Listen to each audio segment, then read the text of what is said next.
আমার খবর। দীর্ঘদিনের শারীরিক অসুস্থতা ও অসহ্য যন্ত্রণার কাছে হার মেনে আত্মহননের পথ বেছে নিলেন দুবরাজপুর পৌরসভার ৫ নম্বর ওয়ার্ডের লালবাজারের বাসিন্দা বনমালী গড়াই। তার মৃত্যুর ঘটনায় গোটা এলাকায় নেমে এসেছে শোকের ছায়া। ঘটনার খবর পেয়ে পুলিশ ঘটনাস্থলে পৌঁছে দেহ উদ্ধার করে ময়নাতদন্তের জন্য সিউড়ি সুপার স্পেশালিটি হাসপাতালে পাঠায়। পরিবার সূত্রে জানা গিয়েছে, কয়েক বছর ধরেই তিনি নানা শারীরিক সমস্যায় ভুগছিলেন। দীর্ঘ চিকিৎসার পরেও অবস্থার উন্নতি না হওয়ায় তিনি মানসিকভাবে ভেঙে পড়েছিলেন। পরিবারের দাবি, ভোররাতে সিনেমা হল থেকে সাতকেন্দুরি যাওয়ার রাস্তায় যিনি নিজের শরীরে আগুন লাগিয়ে আত্মহত্যা করেন, বাড়ি থেকে উদ্ধার হয়েছে তাঁর হাতে লেখা একাধিক সুইসাইড নোট। সেই চিঠিতে উঠে এসেছে তাঁর দীর্ঘদিনের শারীরিক যন্ত্রণা ও মানবিক কষ্টের কথা। হাঁপানি, শ্বাসকষ্ট, চর্মরোগ সহ একাধিক সমস্যার উল্লেখ করেছেন তিনি। চিঠিতে পরিবারের সদস্যদের, বিশেষ করে স্ত্রী সবিতা ও সোনার প্রতি কৃতজ্ঞতা প্রকাশ করেছেন তার সেবার জন্য। পাশাপাশি জীবনের কিছু অতীত অভ্যাসের জন্য অনুশোচনাও ব্যক্ত করেছেন। তিনি লিখেছেন, বর্তমান কষ্টকে নিজের কর্মফল হিসেবেই মেনে নিচ্ছেন।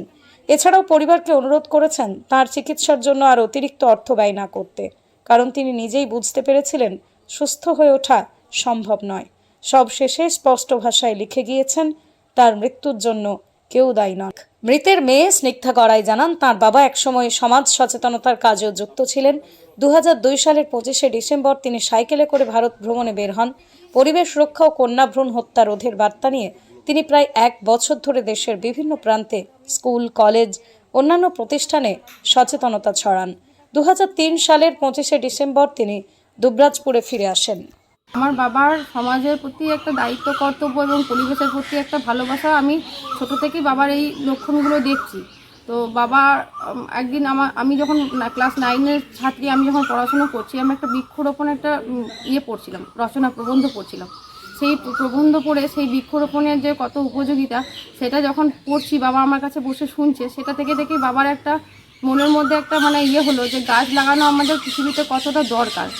বাবা আমাকে তখন বললো যে বেটা, আমার একটা মনের সুপ্ত ইচ্ছা ছিল যে আমি এই বৃক্ষরোপণের জন্য আর এই কন্যা ভ্রূণ হত্যা কন্যা সন্তান যে আমাদের পৃথিবীতে কতটা দরকার, এই দুটো জিনিসের প্রচারের উদ্দেশ্যে আমি কিন্তু গোটা ভারতবর্ষটা একবার ঘুরতে চাই। তো আমি চলে গেলে তোরা কি সামলাতে পারবি, তোরা সংসার, তোর পড়াশোনা সব কিছু ঠিকঠাক করে?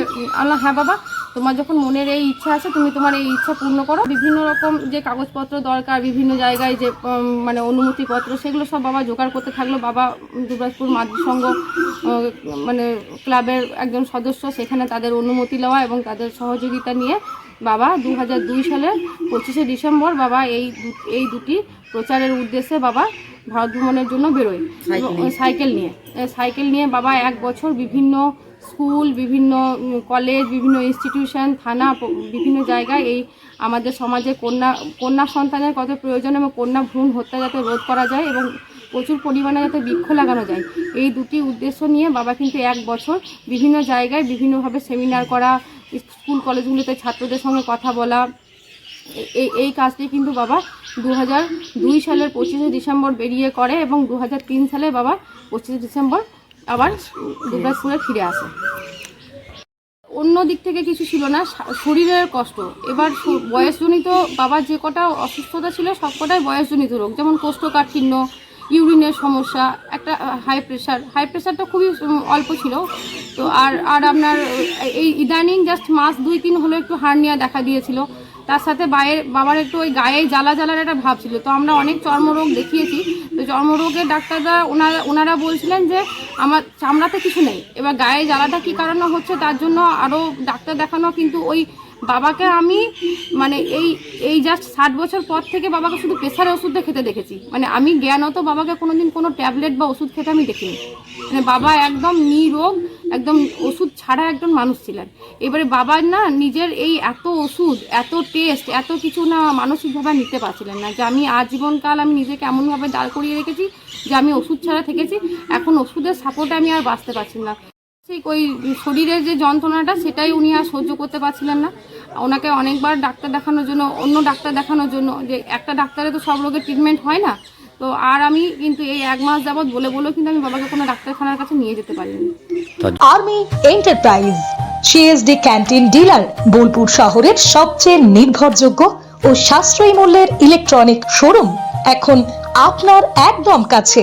অনলাইনের থেকেও কম দামে এখানে পাবেন সব নামী কোম্পানির আধুনিক ইলেকট্রনিক্স পণ্য, LED TV, washing machine, fridge, microwave, home theatre, geyser, chimney, water purifier, fan, cooler, mixer machine, mobile ও আরো অনেক কিছু।